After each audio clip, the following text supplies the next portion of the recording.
Assalamualaikum warahmatullahi wabarakatuh. Salam sejahtera, salam rahayu, salam budaya, salam lintas agama, salam Indonesia, salam Nusantara, salam Pancasila, salam merah putih, salam NKRI. Halo semuanya, perkenalkan saya Muhammad Farid Patah dari Universitas Hasanuddin, Fakultas Ilmu Budaya jurusan Sastra Arab. Dan pada kesempatan kali ini kita akan mempelajari salah satu cabang ilmu bahasa Arab yang sangat penting, yaitu ilmu syorof. Ilmu syorof adalah ilmu yang mempelajari kaidah pembentukan dan perubahan kata. Dengan mempelajari syorof, kita bisa mengetahui bagaimana satu kata bisa berubah bentuk sesuai dengan waktu, makna, maupun penggunaannya dalam kalimat. Dalam pembelajaran ini, kita akan membahas beberapa hal penting. 1. Pengertian ilmu syorof. 2. Contoh perubahan kata. 3. Kata dalam bahasa Arab, isim, fiil, huruf. 4. Pembahasan lebih detail tentang isim beserta jenisnya. Mari kita mulai masuk ke pembahasannya. Pengertian ilmu syorof. Ilmu syorof adalah ilmu yang mempelajari kaidah pembentukan dan perubahan kata. Seperti pada contoh berikut, kata kataba artinya dia laki-laki telah menulis. Bisa diubah berbagai macam kata lain, yaitu yaktubu artinya dia laki-laki sedang atau akan menulis. Uktub artinya tulislah, dan seterusnya. Kebanyakan kata tersusun dari 3 huruf hijaiyah. Untuk memudahkan, kata-kata tersebut diikutkan pada wazan, pola biaya timbangan, fa'ala yang tersusun dari fa'ain dan lam. Kata-kata yang menyerupai wazan tersebut disebut mauzun. Sebagai contohnya perhatikan tabel berikut. Selanjutnya kita akan membahas kata. Kata dalam ilmu nahwu diistilahkan al-kalimah. Terdiri dari 3 jenis, yaitu 1. Isim, kata benda. 2. Fiil, kata kerja. 3. Dan huruf atau harf, kata depan, kata sambung. Pertama mari kita bahas isim. Kata benda isim adalah kata yang menunjukkan makna orang, hewan, tumbuhan, benda mati, tempat, waktu, dan kata benda abstrak contohnya. Rojulun, seorang lelaki, asadun, singa, zahrotun, bunga, komarun, bulan, al-Qahirah, Kairo, yaumun, hari, istiqlalun, kemerdekaan. Kita dapat mengenal isim pada kalimat dengan ciri berikut. 1. Berakhiran kasroh, seperti fil baiti. Kata al-baiti adalah isim sebab berakhiran kasroh. 2. Berakhiran tanwin, seperti ro'aitu rojulan, maka rojulan adalah isim sebab berakhiran tanwin. 3. Diawali dengan alif lam, seperti syarokats, syamsu, maka asyamsu adalah isim sebab diawali alif lam 4. Didahului huruf jar, kata depan, seperti nazartu ila sama'i. Karena ila merupakan huruf jar, maka kata setelahnya yaitu sama'i adalah isim. Selanjutnya kita bahasa fi'il atau kata kerja. Fi'il adalah kata yang menunjukkan suatu makna yang berkaitan dengan waktu, lampau, sekarang, dan akan datang. Fi'il ada 3 macam. Pertama, fi'il madhi atau kata kerja lampau. Contohnya kataba yang artinya dia telah menulis. Kedua, fi'il mudhari atau kata kerja sekarang akan datang. Contohnya yaktubu, artinya dia sedang akan menulis. Ketiga, fi'il amar atau kata kerja perintah. Contohnya uktub, artinya tulislah. Adapun ciri-ciri fi'il yaitu pertama diawali huruf kode, seperti kode komat, sola'ah, maka kata komat adalah fi'il. Kedua diawali huruf sin seperti saya'lamuuna, maka kata ya'lamuna adalah fi'il.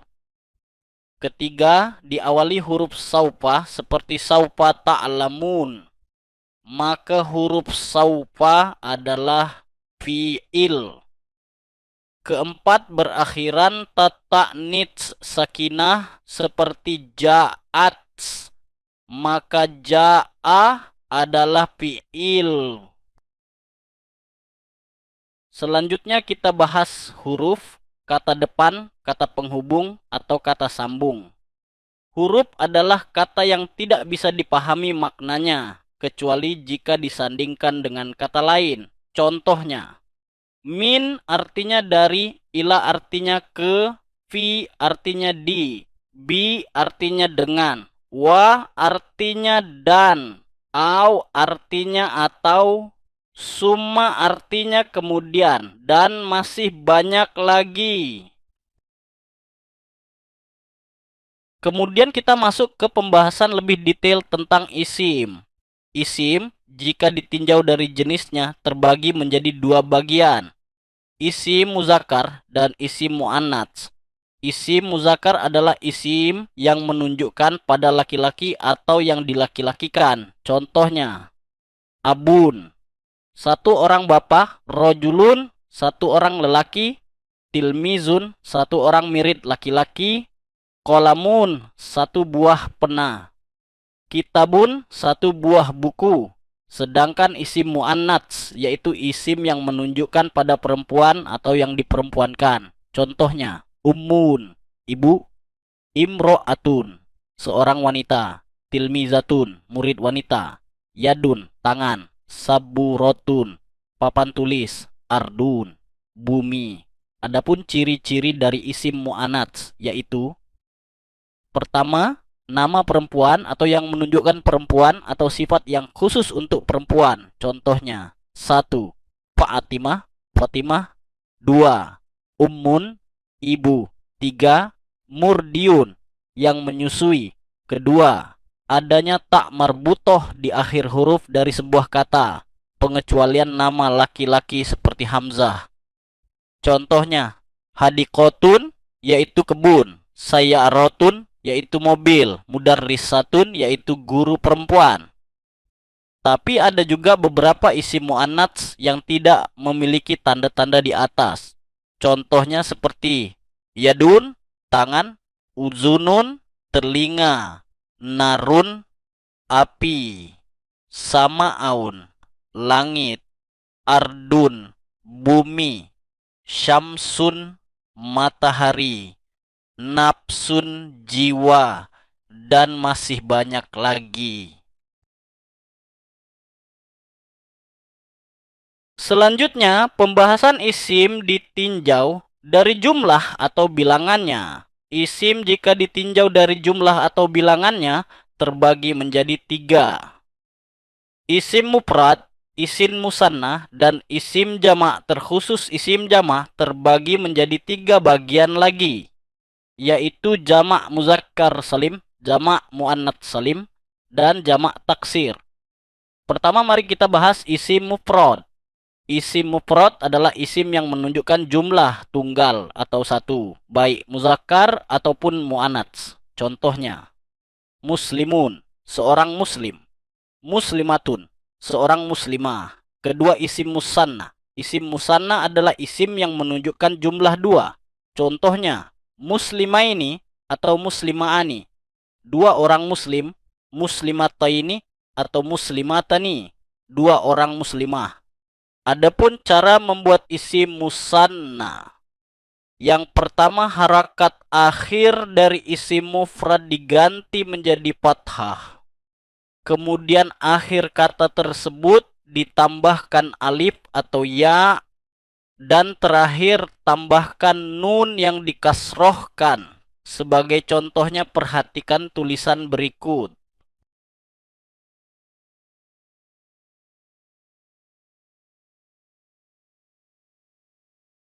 Selanjutnya pembahasan isim jamak. Isim jamak adalah isim yang menunjukkan jumlah banyak, lebih dari 2. Isim jamak terbagi menjadi 3, yaitu jamak muzakkar salim, jamak muannats salim, dan jamak taksir. Contoh kata jamak muzakkar salim: muslimina atau muslimuna, para muslim. Adapun cara membuat isim jamak muzakkar salim: pertama, akhir kata isim mufrad dijadikan dhammah atau kasroh. Kemudian tambahkan dengan wawu dan nun atau dengan ya dan nun. Dan kemudian huruf akhir, yaitu nun berharakat fathah.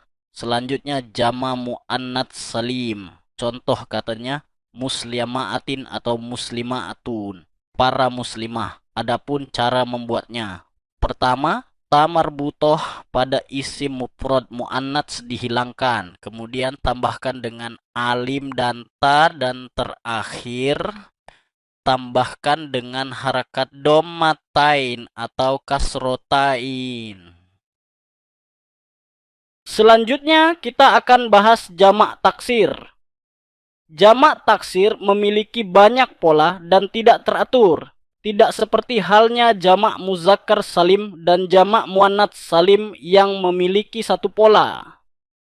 Untuk mengetahui jamak taksir suatu isim, maka seringlah melihat dan membaca kamus. Bentuk jamak taksir dari isim li ghairi akil atau yang tidak berakal dihukumi muannats.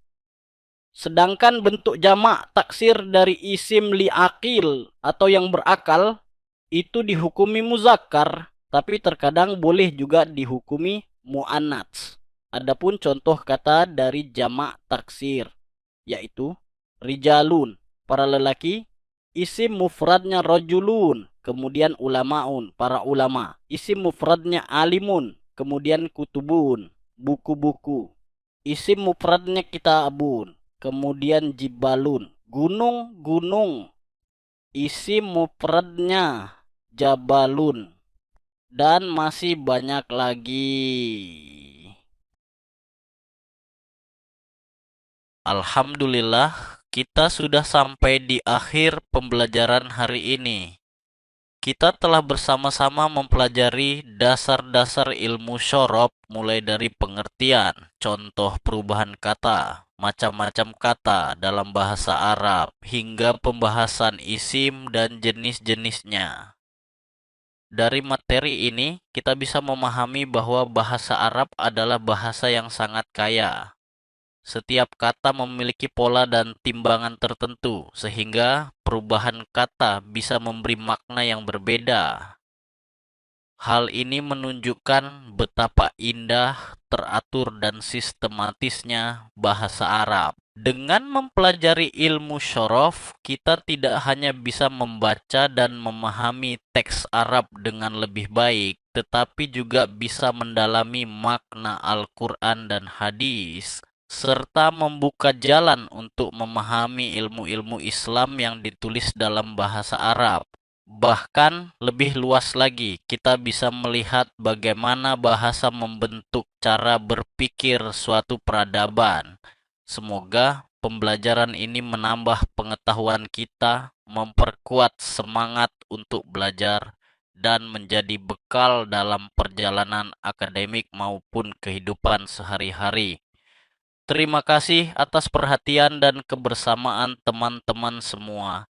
Dari awal hingga akhir, mari terus berlatih. Jangan bosan untuk membuka kitab, mengulang pelajaran, dan memperkaya diri dengan ilmu. Insya Allah, setiap usaha yang kita lakukan dalam belajar bahasa Arab akan bernilai ibadah di sisi Allah Subhanahu wa Ta'ala. Sampai jumpa di pertemuan pembelajaran berikutnya. Wassalamualaikum warahmatullahi wabarakatuh.